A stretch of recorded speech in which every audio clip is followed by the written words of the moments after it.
দিয়ে যদি না দেওয়া হয়, আজকে আপনাকে বলে দিচ্ছি, কন্টেম্প শুধু করা হবে না, চিফ সেক্রেটারি, ফিনান্স সেক্রেটারিকে জেলের ভেতরেও। কারণ মুখ্যমন্ত্রী খুব সুন্দরভাবে, সুপ্রিম কোর্ট মুখ্যমন্ত্রীকে গালে যে থাপ্পড়টা মেরেছে, থাপ্পড়টা আবার দ্বিতীয়বার যাতে না খেতে হয়, তাই জন্যই আর মুখ্যমন্ত্রী ভার্চুয়ালি উপস্থিত হওয়ারও সাহস আর দেখাতে পারে। তিনি গেছেন সুপ্রিম কোর্টে তার সিনিয়র আইনজীবীর পারমিশন নিয়ে। আমরা যা দেখেছি তিনি সওয়াল করতে গেছেন, তিনি তো সওয়াল করতে পারেন না, তাই জন্য তিনি দ্বিতীয়বার আর যান। যখন কোনো সাধারণ মানুষের আইনজীবী থাকে, তখন সেই যে লিটিগেন্ট, তার কোর্টে বলতে পারে না। এই নিয়মটা সবার জন্যই প্রযোজ্য হওয়া উচিত ছিল, মুখ্যমন্ত্রীও আইনের ঊর্ধ্বে না। কিন্তু মেবি সুপ্রিম কোর্ট ওনার কনস্টিটিউশনাল পোস্টের উপর রেসপেক্ট রেখে এটি করেছে। অনেক কথাই বলছেন, হেরে গিয়ে অনেক কথা বলতে বলতে হয়তো তাই জন্য বলছে। ওরাও স্ট্র্যাটেজি করছে কিভাবে আটকানো যায়, আমরাও স্ট্র্যাটেজি করছি কিভাবে পাওয়ানো যায়। লড়াই হোক না, অসুবিধা কি? সরকার মনে করছে যে বিচার ব্যবস্থাকে যত আমি যে বিচার ব্যবস্থাকে আমি যতটা ডিলে করাতে পারবো, বিচার যতটা দেরি করে আসবে, তত এই অগণতান্ত্রিক রাজ্য সরকারের সুবিধা হবে। তাই জন্যই এই ট্যাকটিক্স যে বিচারকে দেরি করাতে হবে। দাদা, একেবারে বর্তমান যে পরিস্থিতি আমরা দেখতে পাচ্ছি, আইপ্যাকের যে মামলা আবারও পিছিয়ে যাচ্ছে সুপ্রিম কোর্টে। বারংবার আরজি কর থেকে শুরু করে একাধিক মামলা বারংবার পিছিয়ে যাচ্ছে কেন?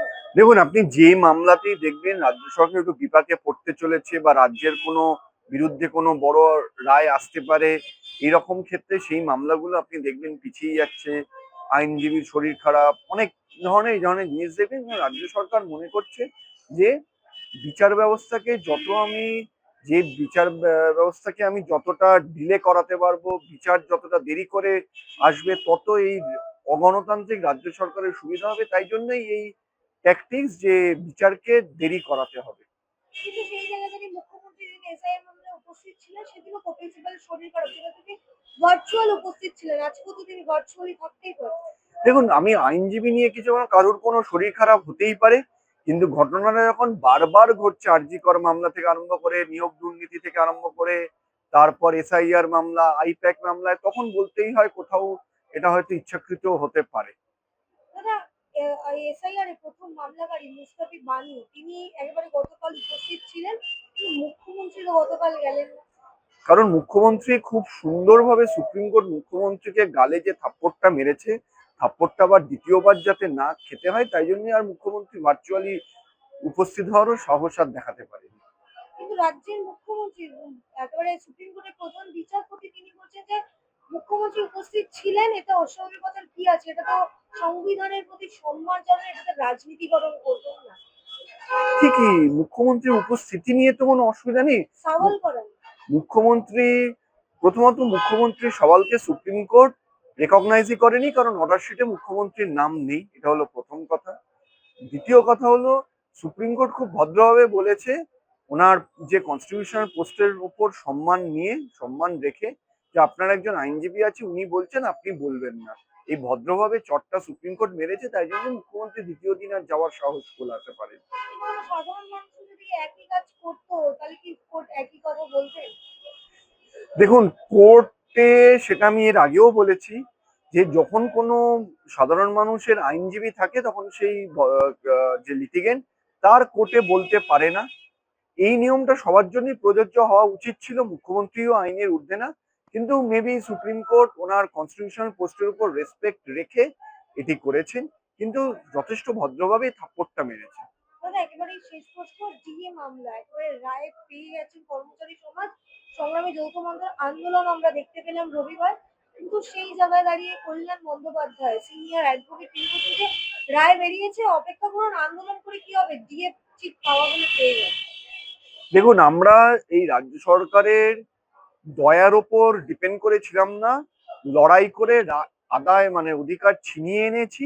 এবার আমরা এটাও জানি কিভাবে লড়াই করে সুপ্রিম কোর্ট থেকে অধিকার যেরকম ছিনিয়ে এনেছি, কি করে রাজ্য সরকার থেকে প্রাপ্ত বকেয়া দিয়ে ছিনিয়ে আনতে হয়, সেটাও সরকারি কর্মচারীরা জানে। যদি ডিএ না দেওয়া হয়, তাহলে আপনাদের পরবর্তী পদক্ষেপ কি হবে? কি বিভিন্ন ক্ষেত্রে বলা হচ্ছে রিভিউ দিয়ে হবে। যদি না দেওয়া হয়, আজকে আপনাকে বলে দিচ্ছি, কন্টেম্প শুধু করা হবে না, চিফ সেক্রেটারি, ফিনান্স সেক্রেটারিকে জেলের ভেতরেও ঢোকানো হবে। যদি রিভিউ করা হয়? রিভিউ করলে কি হবে? রিভিউ করে আগে মামলা জিতে আসুক, তারপরে কথা বলবে। রিভিউ করে যতক্ষণ না অর্ডারের পরিবর্তন হচ্ছে, যেই অর্ডারটা আছে সেটাই মানতে হয়, এটাই আইন। আর যে অর্ডার দিয়েছে সেটা 142তেই কমিটির যে অ্যাপয়েন্টমেন্ট তার এগেনস্টে কোনো রিভিউ হবে না। তারপরে আইপ্যাক ভার্সেস মমতা বন্দ্যোপাধ্যায় যে মামলা আজকে আবারও পিছিয়ে গেল, সুপ্রিম কোর্টে গেলে কেন বারংবার সমস্ত মামলা পিছিয়ে যায়? দেখুন, এগুলোকে কোর্টের নর্মাল প্রসিডিওর হিসাবে দেখতে হবে। এগুলো ওরকম পিছিয়ে গেল, টিডিএ মামলাও তো পিছিয়ে যেত, তো কি জায়গা, এগুলোকে কোর্টের নর্মাল হিসাবে দেখতে হবে। চলছে, এগুলো হয় কোর্টে, এটা অ্যাডমিনিস্ট্রেটিভ ফাংশন। কোর্টে বিচারপতিরা কিভাবে মামলা করবেন আমি জানি না, যে সুপ্রিম কোর্টে কি করেছেন, এরকম 1-2 সপ্তাহ 3 সপ্তাহ পিছোতে পারে। কিন্তু এই যে আইপ্যাক ভার্সেস মুখ্যমন্ত্রী মামলা কি কোথাও গিয়ে শেষ হবে আলটিমেটলি? হ্যাঁ, হবেই তো। সুপ্রিম কোর্ট কোনো মামলা শেষ করে নাকি? সব মামলাই শেষ করে, সময় লাগে। কিন্তু বারংবার তো বলা হচ্ছে যে মুখ্যমন্ত্রী যেখানে হলফনামায় বলছেন তিনি পারমিশন নিয়েছিলেন, সেই জায়গায় আইপ্যাক অভিযোগ করছেন ছিনতাই হয়েছে। চিন্তাই তো হয়েছে তো। মুখ্যমন্ত্রী পারমিশন নিয়ে এসেছিলেন, হলফনামায় লিখেছিলেন তারা। কার পারমিশন নিয়ে এসেছিল? ভাইপোর পারমিশন নিয়ে দিদি, এসেছিল। ভাইপোর পারমিশন নিয়ে এসেছিল। দেখুন, মুখ্যমন্ত্রী কি করবেন, সুপ্রিম কোর্ট কি করবে, সিবিআই কি করবে, এগুলো পরের প্রশ্ন। মানুষকে যদি জেগে উঠে, মানুষ যদি নিজের জায়গা থেকে না লড়াই করতে পারে, তাহলে তো সব কেউ কি মানুষকে খাইয়ে দেবে না। আজকে মুখ্যমন্ত্রী ছিনিয়ে নিয়ে চলে গেল, কোথাও লোক মার্ডার হয়ে গেল। কালকে কোন কাউন্সিলর, হ্যাঁ হ্যাঁ, উত্তর ভারত। তো এলাকার লোকগুলো কি করছিল? শুধু পুলিশ করবে আর সিবিআই করবে আর কোর্ট করবে? মানুষের সচেতনতা তো এই জায়গা থেকে বাড়তে হবে না? সাংবাদিককে ধরে পেটাচ্ছে, যেই হোক না কেন, যেই পেটাক না কেন, এটা তো একটা আচরণ হতে পারে না। এর জবাব কি হয়, এটা তো চিন্তা করতে হবে। তাই মানুষ যদি ঘুমিয়ে থাকে কিছুই হবে না, মানুষ যদি জেগে ওঠে অনেক কিছু হবে। তবে এর আগের এসআইআর শুনানিতে আমরা মুখ্যমন্ত্রীকে উপস্থিত থাকতে দেখেছিলাম। এই গতকাল একেবারে যে এসআইআর শুনানি হলো, আবারও মুখ্যমন্ত্রী তো গেলেন না, আবার ভার্চুয়ালি জুতো, হলো। এবারে গেলে তো যাতা হয়ে যেত। কেন? ভয় গেল না। কিসের ভয়? মুস্তাফি বানুর ভয়? না না, কার ভয় সেটা তো মুখ্যমন্ত্রী বলতে পারবেন। তবে তিনি যে চাপে আছেন, গিয়ে গিমিক করতে গিয়ে গিমিকটা সুবিধা হলো না, কারণ আলটিমেটলি যদি মামলা হেরে যায় আর সুপ্রিম কোর্ট কিছু কথা বলে, কথা তো ভালো বলতে পারেন না গিমিক ছাড়া। অ্যাটলিস্ট আদালতে পারেন, বক্তৃতা ভালো দিতে পারেন, হ্যাঁ, মিথ্যা কথা ভালো বলতে পারেন। একটা মানুষের একটা গুণ থাকে, তবে সেটা যদি বেরিয়ে যায় তখন সমস্যা হয়ে যাবে, সেই জন্য গেলেন না ভয়। স্যার, মুস্তাফি বানু যিনি একেবারে এসআইআর এর প্রথম মামলাকারী, মুখ্যমন্ত্রী তার পক্ষে সওয়াল না করে মুখ্যমন্ত্রী নিজের জায়গাটা তুলে ধরতে গেছিলেন সুপ্রিম কোর্টে। মুখ্যমন্ত্রী গেছিলেন হচ্ছে হলো যে নিজে একটা গিমিক করতে। এমনিতেও এসআইআর আর বিভিন্ন ইস্যু নিয়ে তিনি চাপে আছেন, সেই জন্য। কিন্তু সেই জায়গায় সুপ্রিম কোর্টের বিচারপতি তিনি তো বলছেন যে এটা সংবিধানের প্রতি সম্মান জানানো, এটা রাজনীতিকরণ করবেন না। সাধারণ মানুষ করলে কি একই কথা বলতেন? দেখুন, আমি একটা কথা বলি, তিনি গেছেন সুপ্রিম কোর্টে তার সিনিয়র আইনজীবীর পারমিশন নিয়ে। আমরা যা দেখেছি তিনি সওয়াল করতে গেছেন, তিনি তো সওয়াল করতে পারেন না, তাই জন্য তিনি দ্বিতীয়বার আর যান। কিন্তু সাধারণ মানুষ করলেও কি বিচারপতিরা একই কথা বলতেন? না, সাধারণ মানুষ তো ইন পার্সন করে। এখন প্রধান বিচারপতির মনে হয়েছে যে মুখ্যমন্ত্রী গেছে তাকে দেবে, সেখানে আমি কি বলতে পারি বলুন? এটা তো কোর্টের ডিসক্রিশনের ওপরও কিছুটা পড়ে, কাকে ছাড়বে কাকে ছাড়বে না।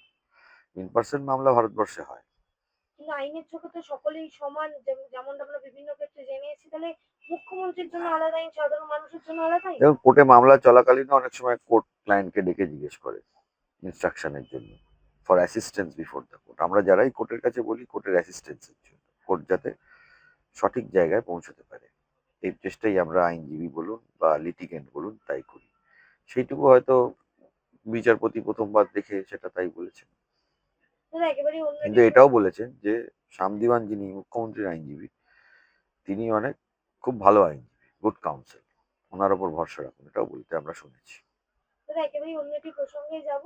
ডিএ মামলা, ডিএ রায় তো একেবারেই হলো, আমরা দেখতে পেলাম সংগ্রামী যৌথ মঞ্চের আন্দোলন।